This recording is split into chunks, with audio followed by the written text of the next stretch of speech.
This is Dr. Praveen Bitoy from the Department of Anesthesia. I am the Medical Student Coordinator, and this talk is just a brief introduction as to planning an anesthetic. This is something that we expect all of you to do, and I'm going to present to you a fairly simple tool in which you can plan any anesthetic.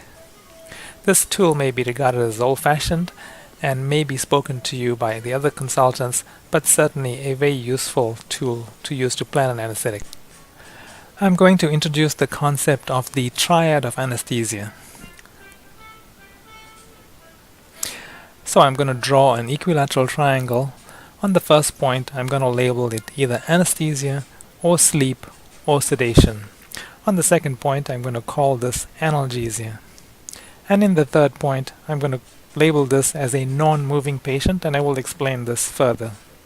So using this tool, you could plan any anesthetic. Remember that any patient coming to the operating room will require aspects of each of these points of this triangle, and it's up to you to determine exactly the mix of these three different points of this triangle. And if you use this, you would be able to plan any anesthetic.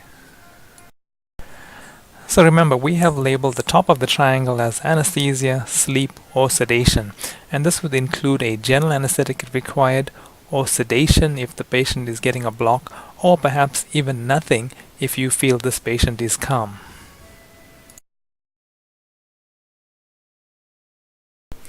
We decided to label the second point on our triangle as analgesia, and in analgesia we can have non-drug methods, and I will discuss this a little later, or we can have drug methods. And of the drugs that we do know is that we do know acetaminophen. We certainly know the non-steroidal anti-inflammatory drugs. We can even use steroids, and the mainstay of postoperative treatment would be opiates. We can also use local anesthetics, which is local infiltration, a block, or regional. We can consider the use of gabapentin, or the use of clonidine, which is unusual, and there are other drugs such as ketamine. On the non-drug side, we can certainly use elevation, we can ice the area, we can apply appropriate dressing, we could use TENS, which is nerve stimulation, we could use acupuncture, and there's perhaps a range of other things for this as well. And the final corner of the triangle I labeled as non-moving patient.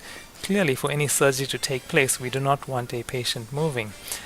Ways to get patients not moving is just to ask them, to sedate them, or to give an adequate amount of general anesthetic. And lastly, we could certainly keep patients non-moving by using neuromuscular blockers. Perhaps you might know these as muscle relaxants, but I do not like this term as it is a meaningless term. So the Triad of Anesthesia is certainly a starting point for planning an anesthetic, as well as the starting point of a discussion with the person that you are with for the day. And remember, this is a very simple concept, but can be used to plan any anesthetic. Thank you for watching this, and look for other videos in this series.